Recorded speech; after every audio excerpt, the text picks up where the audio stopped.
Alright, real quick. Recently I've been getting a lot of questions on how to set up Gigaproto's cheat. On screen are a quick couple of steps to do it, and a link to his website will be in the description. In this video we'll be taking a look at how progression, quests, and hunt rank work in the online part of Monster Hunter 2.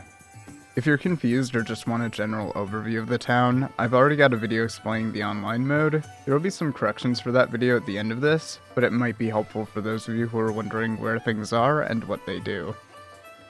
This video's got a lot to cover, so I've done my best to label all the parts of the video. We're going to start by recapping some stuff. If you want to skip over some parts, there will be timestamps on the bar. To start things off, you'll need to talk to the guildmaster in the tavern to get your first hunt rank. You won't be able to register for quests without having a rank. You can check if you've done it by opening the status page. It should list both an HR and HRP at the bottom. For those of you who might not know, HR is your hunter rank, which determines how far you are in the online part of the game. Similar to Monster Hunter 1, G, and Tri, there is also a hunter rank point system, or HRP. With this system, you'll gain points from clearing quests or completing subquests. Once you earn enough of them, you'll rank up. On top of that, Monster Hunter 2 is the only Monster Hunter game without key quests, meaning you can fight any monster you'd like to rank up in town. Every so often you will get assigned some tests or an urgent to complete, but we'll talk about those later. Ranks 1 through 30 are considered low rank. Once you reach HR 31, you're in high rank. Ranks 51 and beyond are the endgame. Having said that, you might be wondering just how many points you'll need to rank up. You'll start by needing 500 HRP. Every rank afterwards will require an additional 150 HRP from the previous. This is the general formula for the hunter rank points required to rank up between HR 1 and 50. After you pass hunter rank 50, the HRP required to rank up will stay the same for another 50 ranks, then increase by 150 for the next set of 50 ranks, and so on. In this game, the hunter rank gets capped out at HR 999.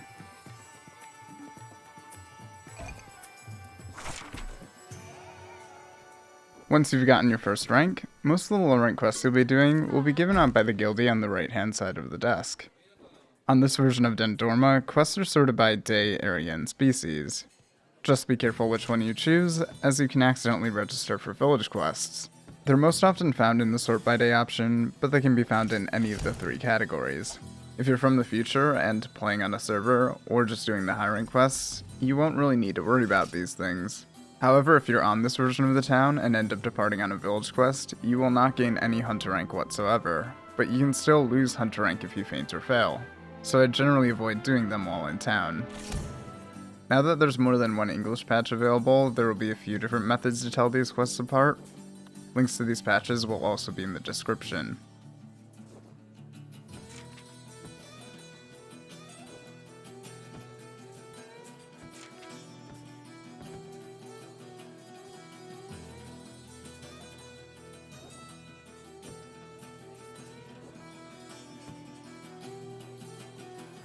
Another thing to pay attention to is the time, as the quest list changes depending on what season you're in. Most of the quests will also have their gathering spots and small monster spawns impacted by both seasonal changes and the time of day.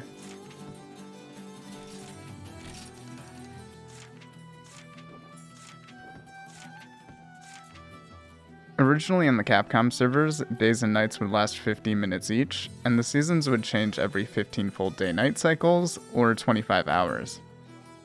Time would also continue to flow, even if there weren't any players online. On Gigaproto's version, however, the day-night cycle is the same as the village, where days and nights last 20 minutes, and seasons change every 3 full cycles, or 2 hours. On top of that, you can pause to stop time, and you can sleep in your bed to skip over to the next day/season. So it's easy to change up your quest list compared to playing on a server.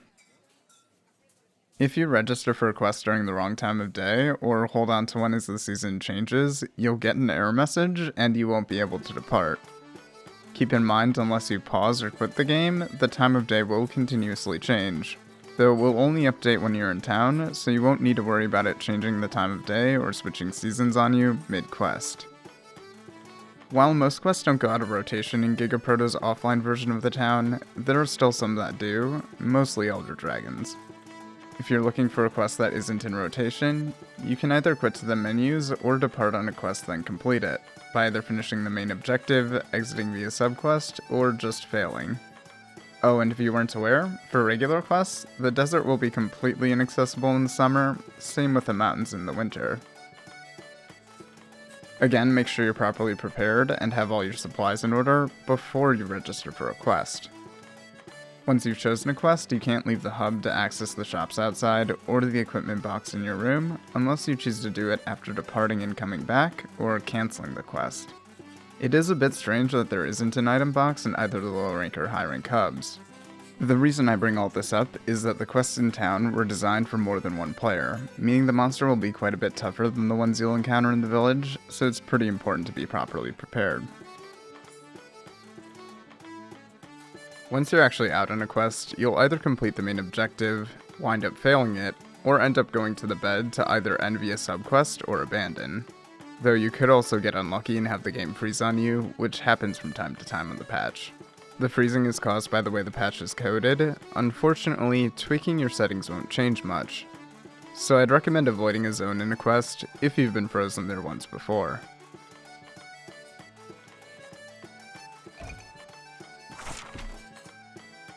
If you manage to clear a quest or end via subquest, you'll be given items, zenny, and hunt rank points. One important thing to note is that you can submit subquests up until the moment you finish the main objective or end via the other subquest. So if you're working on one, make sure to fully complete it before ending the quest.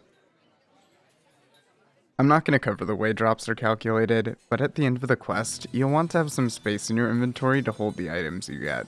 There's no send a box feature, so whatever is left in the award screen will get sold. After collecting and selling these items, you'll get a page breaking down the zenny payout. There are 3 different ways you'll earn money. At the top is the quest reward, which is made up of the main objective and subquest amounts listed on the quest info. In the middle is the monster reward, which covers the bounty listed on the boards in town, along with any bonuses from their wanted posts. And the item sale covers the value of the account items you happen to have in your inventory at the end of the quest. You can sift through the pages with the D-pad to see what contributed to each category. Unfortunately, the bounty board in Gigaproto's Dendorma is the village bounty board, meaning you won't get the right amount of zenny for online hunts. This village board will update every time you hunt 10 monsters, whereas the original online board would keep track of the hunts all the players were doing, and would only update once a day at 6 in the morning server time. After earning money, you'll be given a fixed number of hunt rank points for both the main objective and subquests. There's no way to see these values in-game beforehand, but I'll leave a link to a website that lists the HRP gains for each quest. You'll continue to earn HRP unless your hunter rank has been capped by a test or an urgent. Just to warn you, if you are capped, as far as I can tell there is no overflow, meaning any points you earn beyond the cap are lost until the cap is broken. Another thing to be aware of is that when you reach high rank, you'll only earn 60% of the points you'd normally earn from completing low rank objectives and subquests. It's generally better to be doing high rank quests when you get up there. Also, on the online servers, the amount of hunter rank gained might have been divided by the number of participants, but considering there isn't a server up, I can't really test it.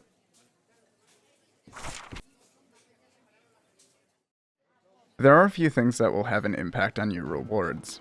Every time you faint, you'll lose a third of the main objective zenny, along with 20 hunter rank points. If you earn less HRP than you gain at the end of the quest, those points will be deducted, though if you're at the bottom of a rank, you will not lose any points, and you cannot D-rank. If you fail a quest, you won't get any zenny from either the main objective or any completed subquests, along with any reward items, including those that you would have gotten from the subquests and part breaks. If you didn't time out before fainting 3 times, you'll be given a total of negative 60 hunter rank points. However, you will only lose 45 if you're doing a quest of your own rank, as you're given a 15 free hunter rank points for failing. Although if you're doing village quests when you're in town, you won't be given any free points, meaning you can actually lose the full 60 points. That being said, you do keep the items in your inventory when you fail, so if you're willing to lose some points, sometimes failing isn't always a bad option. though most of the time it is still better to end via subquest or abandon. Speaking of which, if you abandon by heading back to the bed at camp, you'll be refunded your contract fee for the quest. None of your feints will count against you, and you'll be reset to the items you had before starting the quest. You won't gain any rewards if you do it, but the only things you'll lose are whatever food buffs you had going in, and the time of day, which will not reset. At this point, if you don't want any major spoilers from Monster Hunter 2, this is the time to stop the video. I wish you the best of luck on your hunts, it's an awesome journey. Before we move on to which quests get unlocked, let's break down the other online quest types. I covered most of these to some extent in my online mode video. I'll be going into a little bit more detail, but if you've already seen that, feel free to skip over this. Like the low rank hub quest we just talked about, at HR 31, you'll also have a set of high rank quests. These are relatively similar to other games. You'll start in a random area on most maps, standard supplies will not be available at the start, and you'll be given high rank rewards for doing them. Aside from the standard quests, there are events, defensive battles, arena exercises, hunting tests, and urgents. Online arena quest events and defensive battles don't work offline, but I'll discuss them in case we eventually get a server or an update for the offline town. You'll register for events, defense battles, tests, and urgents with either the Guildmaster or Minister for both high rank and low rank respectively. The arena quests have their own dedicated area, and you can register for them by talking to the hunting dojo owner. Unlike the other quest types, arena exercises won't give you hunter rank points, and they have their own reward system, which is pretty different from your usual quests. You'll be given a preset equipment and item loadout, and will be evaluated on a number of factors, which will give you a score. Currently, the offline town only offers the village arena quests. As for events, they're limited time quests that were usually given out in groups of 3, and would rotate about every 3 days. Some of them gave out exclusive rewards, and some were better ways to get HRP. There are still a handful of monsters that are exclusive to events. Defense battles are siege quests that take place at the town or fort, both of which have a separate invasion rate. Every 6 hours, starting at 3 AM server time, the server would check to see if players had accumulated enough points to start a siege. The player base would earn points towards the next invasion every time a player spotted a dragon seer balloon while out on a quest. Once either the town or fort reached 100% of the points needed, various defense battles would be available for a while. After the siege ends, the count would be restarted. There is a rare chance that no Elder Dragons get selected at 100%, but it can only happen for the city invasions. Siege quests have an additional failure condition, being the integrity of the town or fort. If the invading monster reduces the integrity to 0 before getting killed or repelled, the quest fails. Every once in a while you'll be given a hunting test, which will prevent you from fully ranking up till you complete it. They're usually comprised of 3 to 4 quests, and work a little differently. When out on one of these tests, you'll need to hunt the large monster, but also clear all of the other objectives listed on the quest info before the time runs out. These quests also stay the same regardless of season, so feel free to scout out the quest beforehand to get a good grasp of where things spawn. After clearing all your tests, you may come across an urgent request. They tend to feature monsters 1 rank higher than you're used to, and can be incredibly challenging. I highly recommend bringing everything you can to these hunts. After wrapping up your urgents and tests, you'll be able to rank up as usual, however you won't be able to repeat any of these quests once you've completed them, unless somebody else hosts them. Now that you know all the quest types, I'll be breaking down what gets unlocked as you rank up. Just a few things to keep in mind, the offline patch handles things very differently than the original online mode. There are a number of quests you'll be given access to that you wouldn't normally have unlocked, and there are several features that just don't work. The hunter rank restriction is ignored on Gigaproto's version of the town. Only the Elder Dragon quests are hidden until you rank up, so if you had the right gear, you could skip a lot of the early grind. As we talk about quest requirements, I'll be making a distinction between the participation and hosting requirements for a quest. The participation requirements refer to the rank and conditions required for you to join a quest that somebody else has posted. Hosting requirements, on the other hand, are the conditions and rank needed to unlock and post the quest yourself. This might not seem like it's all that important of a distinction to make, but as a person who's trying to play through the game as closely to the original version as I can, these are some of the things I think about when playing through the game. Lastly, I'm doing my best to make sure all of this information is accurate, but without access to a server, there's always a possibility that I'm mistaken on some things. Starting off at Hunter Rank 1, you'll be able to go to the jungle, swamp, and desert, along with the arena and great arena through events and exercises. These quests include hunts for Velocidrome, Gendrome, Iodrome, Buldrome, Cephadrome, Daimyo Hermitar, Conglala, Gypsaros, Purple Gypsaros, Yankutku, and Blue Yankutku, along with an event for Garuga. You are also allowed to participate in the Rusted Kashal defense battle, but it's unclear whether you were able to host it at Hunter Rank 1 or if you needed to join somebody who had unlocked defense battles. At Hunter Rank 5, you're able to join a Buldrome quest in the Snowy Mountains. At this rank, I got a notification saying new location unlocked, along with a repeat of the credits playing. This is the only time it's happened, and I assume it's a bug with this version of the town, as you aren't actually able to host quests that go to the Snowy Mountains till later in the game. Hunter Rank 8 unlocks quests for Rathian, Pink Rathian, and Kezu. You'd also be able to join someone who's posted quests for Red Kezu and Blonganga, who can only appear in the Snowy Mountains.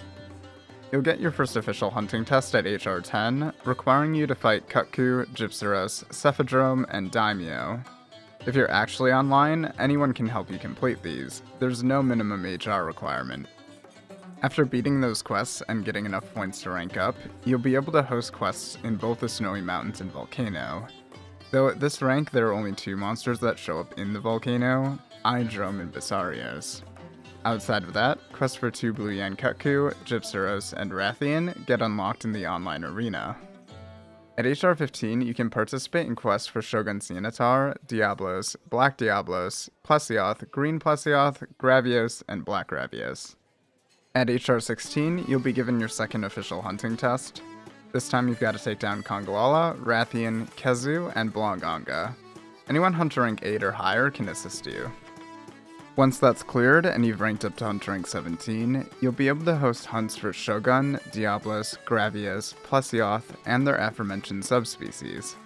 On top of that, if it's available, you'd also be able to participate in the defensive battle for Lao Shanlong at the fort.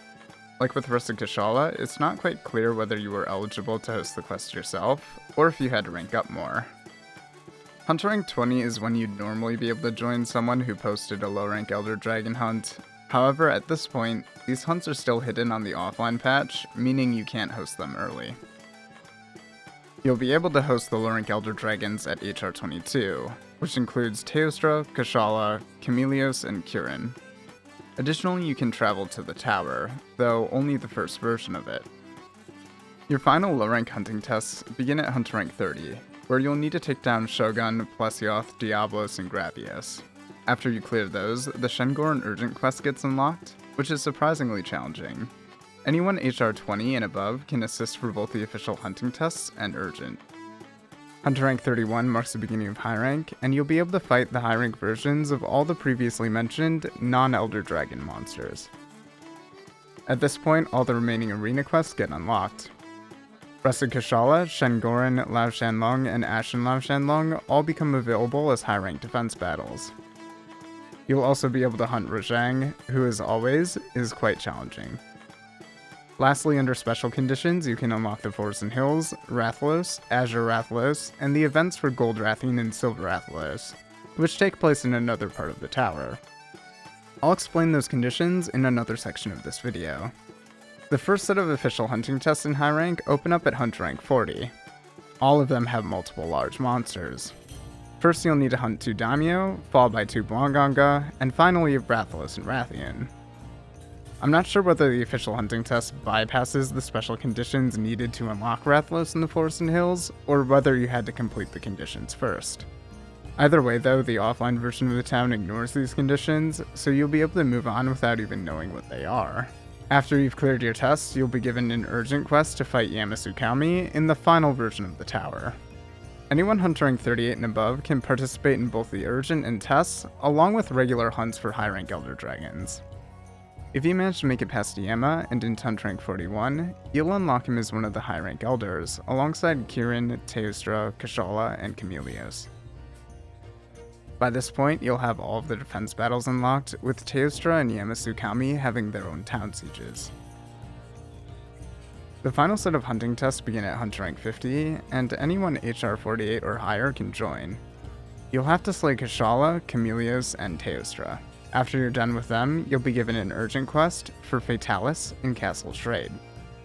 If you manage to beat him, you'll get one final urgent for Crimson Fatalis in the battleground. After overcoming all of those challenges, you've reached the endgame, where one final event quest remains.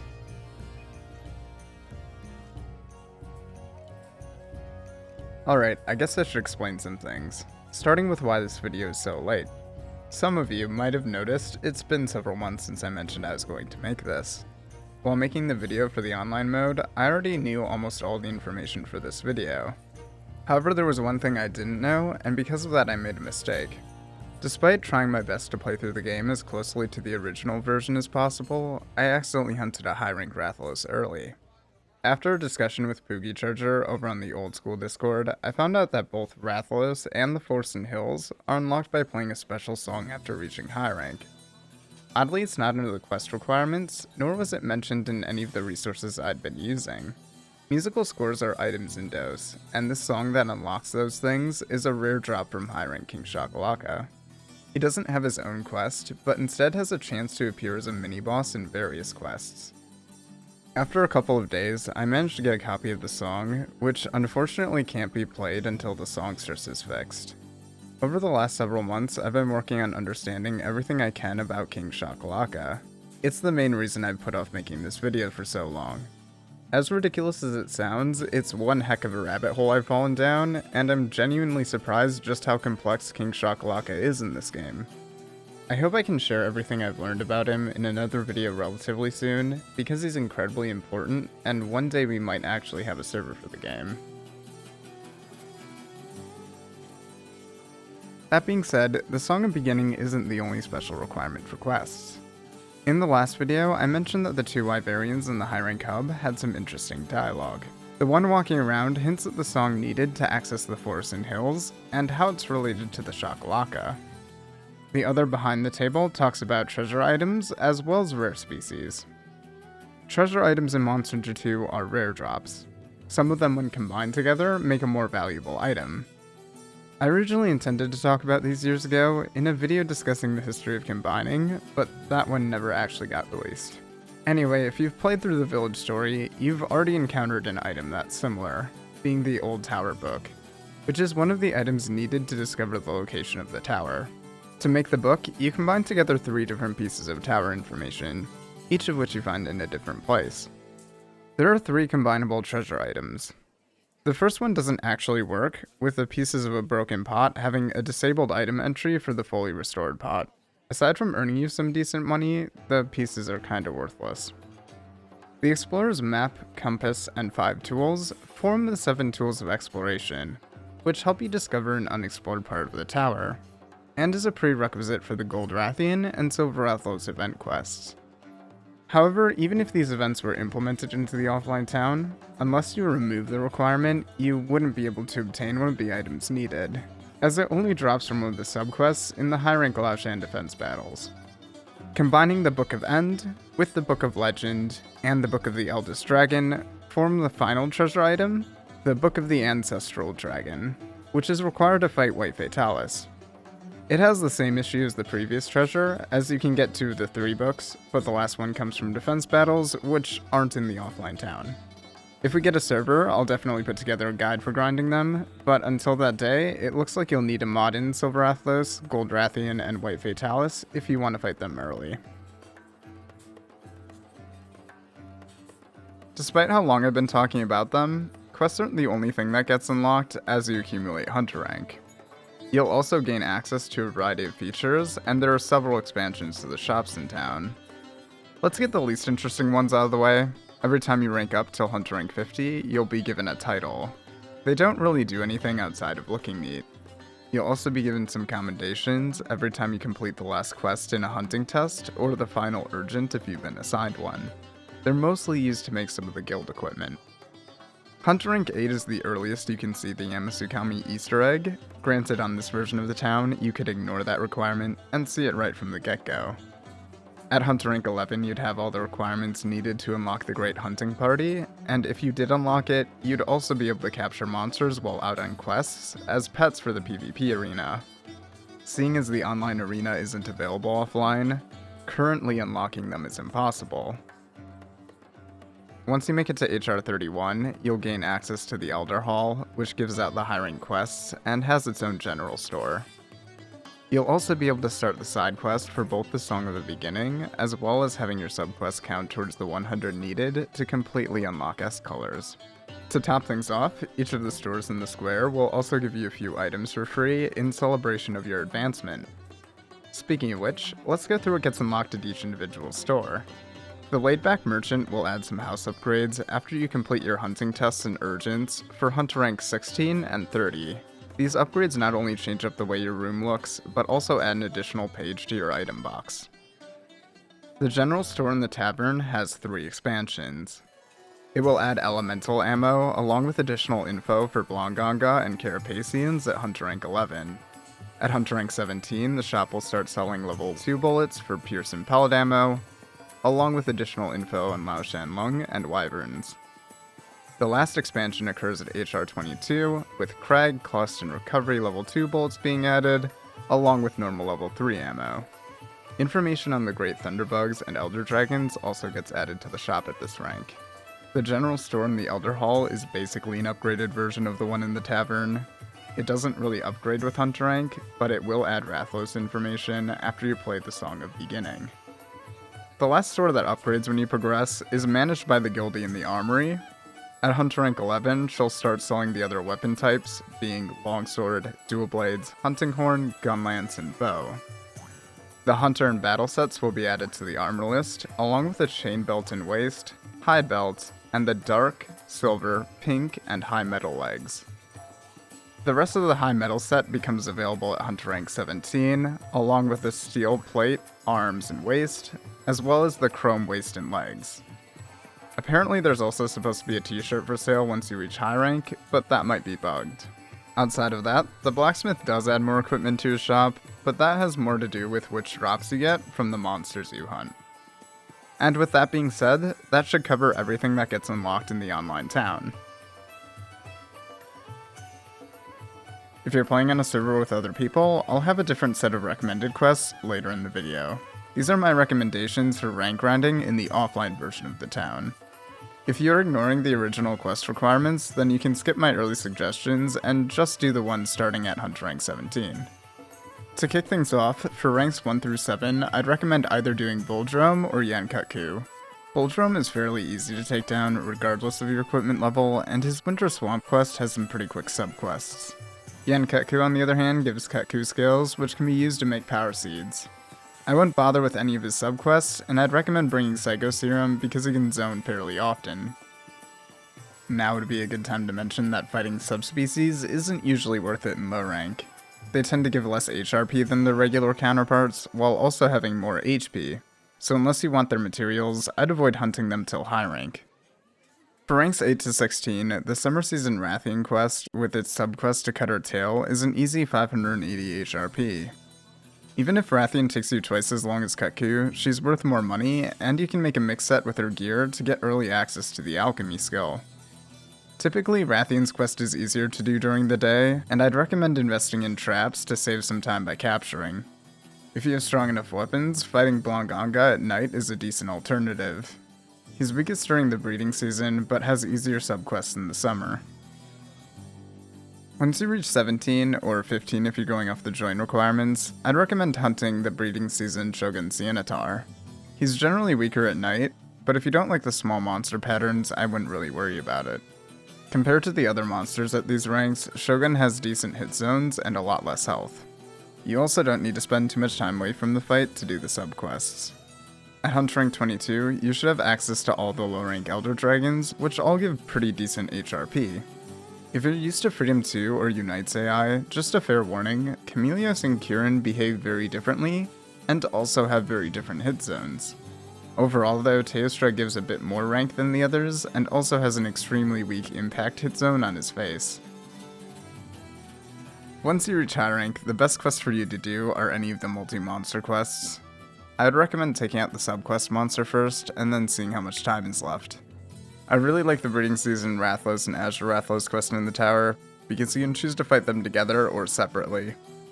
If you don't really have the gear for those hunts though, the high rank versions of Breeding Season Shogun and Warm Season Rathian still give a decent amount of HRP while not being too overwhelming. If you've got the gear though, the best quest in my opinion is Rajang, who gives 2100 HRP. He's still quite a rough fight, but he gives almost twice the rank of any single monster for this point in the game. For full disclosure, I haven't grinded in these ranks myself yet, but after reaching Hunter rank 41, Yamasukami gives a staggering 2830 HRP for both the main quest and subquest. Unless the Yama takes too much time or resources to hunt, I can't really see any other quests coming close, outside of the Hunter rank 50 urgent quests. Now if you're on a server, and you've got access to multiplayer, but for whatever reason it doesn't have the events or defense battles, we'll go through the best quests to rank up in each season, assuming your party doesn't have issues with the matchup, and doesn't want to grind out one of the weak monsters over and over. The reason I'm separating the quests out by season is because each season would last more than an IRL day, so it's good to know what your best options are each day. Again, I'm not exactly sure if Hunter rank gets divided among party members, but if it does, you should probably play in duos or trios. That way you'll still complete quests faster than you would solo, and still earn a decent amount of rank per quest. I will be dividing up the ranks based on the earliest you can participate in quests. This doesn't necessarily mean you will have unlocked these quests at your rank, instead this is a list of quests you can join if someone in your group has posted it. Starting off at Hunter rank 1, during the summer, hunting Kongalala in the swamp and finishing a subquest would give the most rank per quest. However, if you've got somebody with a good impact weapon who can break the shell, it might be faster to hunt Daimyo Hermitar in the jungle, which can give nearly the same amount of HRP. During the winter, Kongalala's quests are a bit harder, but can give slightly more HRP than the summer quests. However, the choice mushrooms are rather rare and can be found in areas 6 and 5 during the day. The only other quest that surpasses it in the winter is Cephadrome, which can net a total of 630 HRP. However, the hunt can be a little tedious, and the subquest can also be more annoying. The best quest by far for the breeding season is also Kongalala in the jungle. After you make it to Hunter rank 8, in the summer you'll want to join somebody hunting Blanganga. It's pretty easy to clear out the subquests. If you can't find someone at that rank, you could also do Rathian, who gives 580 HRP if you cut the tail before finishing the quest. In the winter, doing Rathian in your subquest can net up to 730 HRP. However, you'll need to get lucky with Wyvern Tears and Choice Mushrooms. You may want to bring more than 2 people along to have a better chance at getting the drops. Unfortunately, the breeding season doesn't get much better. Blanganga with the Gaia Prey subquest gives 580 HRP, which is slightly better than Kongalala. Once you've gotten to Hunter rank 15, the best summer quest to join is Shogun Sianatar. Hunting him and breaking one of his claws will give 720 HRP. During the winter, I think it's better to hunt Diablos during the day, as destroying both his horns and delivering some secret pouches nets 910 HRP. Gravius does give more HRP, but the subquests are more annoying and time-consuming. As for the breeding season, the best quest to do is also Shogun Sianatar in the volcano. His subquests are fairly easy, and if everything is done, you'll get 820 HRP. If you've made it to HR 20, you can now start joining low-rank Elder Dragon quests.